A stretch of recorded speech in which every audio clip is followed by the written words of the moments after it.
आज दुनिया की सबसे बड़ी ताकतें एक दूसरे को आंख दिखा रही हैं, लेकिन इसी बीच दिल्ली में जो हुआ उसने पूरी ग्लोबल पॉलिटिक्स का ध्यान अपनी तरफ खींच लिया है। क्या भारत अब दुनिया की नई पावर बैलेंसिंग फोर्स बनता जा रहा है? क्या रूस और भारत की दोस्ती सिर्फ हथियारों तक सीमित नहीं रही?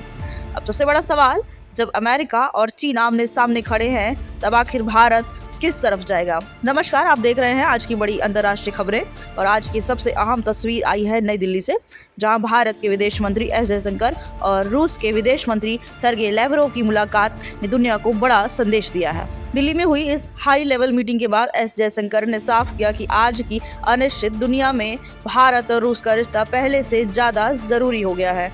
लेकिन सवाल है, आखिर ऐसा क्यों हो गया? दरअसल इस समय पूरी दुनिया कई बड़े संकटों से गुजर रही है। एक तरफ अमेरिका और चीन के बीच ट्रेड, टेक्नोलॉजी और इंडो पैसिफिक को लेकर टकराव बढ़ता जा रहा है।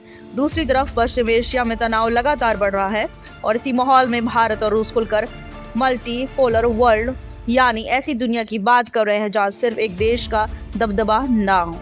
और यहाँ सबसे दिलचस्प बात सुनिए, क्या भारत रूस के और करीब जा रहा है या फिर भारत सिर्फ अपना फायदा देख रहा है? असल में भारत अब एक ऐसी रणनीति पर काम कर रहा है जिसमें वह किसी एक देश पर पूरी तरह निर्भर नहीं रहना चाहता। ऊर्जा चाहिए तो रूस से तेल, टेक्नोलॉजी चाहिए तो पश्चिम देशों से साझेदारी और व्यापार चाहिए तो दुनिया के हर बड़े बाजार से संबंध। यानी भारत अब डी रिस्किंग और डाइवर्सिफिकेशन की नीति पर चल रहा है। सीधी भाषा में कहे तो अगर दुनिया में कहीं युद्ध हो जाए, सप्लाई चेन टूट जाए या किसी देश से रिश्ते बिगड़ जाए, तब भी भारत की अर्थव्यवस्था और रणनीति पर बड़ा असर ना पड़े। और सवाल उठता है, रूस को इससे क्या फायदा? रूस इस समय पश्चिमी प्रतिबंधों का सामना कर रहा है। ऐसे में भारत उसके लिए सिर्फ एक दोस्त नहीं बल्कि एक बड़ा आर्थिक और रणनीतिक पार्टनर बन चुका है। बैठक में दोनों देशों ने 2030 तक 100 अरब डॉलर के व्यापार लक्ष्य पर भी चर्चा की है।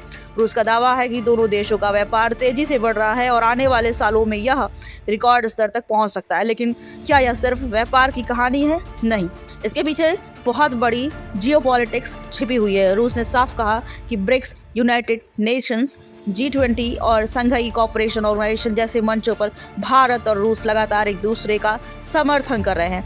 क्या इसका मतलब यह है कि दुनिया में पश्चिम ताकतों के खिलाफ नया समीकरण बन रहा है? विशेषज्ञ मानते हैं कि भारत अभी किसी भी खेमे में नहीं जाना चाहता। भारत अमेरिका के साथ भी संबंध मजबूत कर रहा है, रूस के साथ भी दोस्ती निभा रहा है और चीन के साथ प्रतिस्पर्धा के बावजूद बातचीत जारी रखे हुए है। यानी दुनिया जब दो हिस्सों में बढ़ती दिख रही है, तो भारत खुद को एक ऐसे देश के रूप में पेश कर रहा है जो हर बड़े खिलाड़ी से संबंध बनाए रखना चाहता है। और यही वजह है कि दिल्ली में हुई यह मुलाकात सिर्फ एक औपचारिक बैठक नहीं मानी जा रही, बल्कि इसे आने वाले समय की वैश्विक राजनीति का बड़ा संकेत माना जा रहा है। अब देखने वाली बात होगी, क्या भारत आने वाले वर्षों में दुनिया की सबसे बड़ी कूटनीतिक ताकत बन जाएगा? या रूस और भारत की ये साझेदारी अमेरिका और चीन दोनों के लिए नई चुनौती बनेगी? और क्या दुनिया सच में अब एक नए पावर सिस्टम की तरफ बढ़ रही है?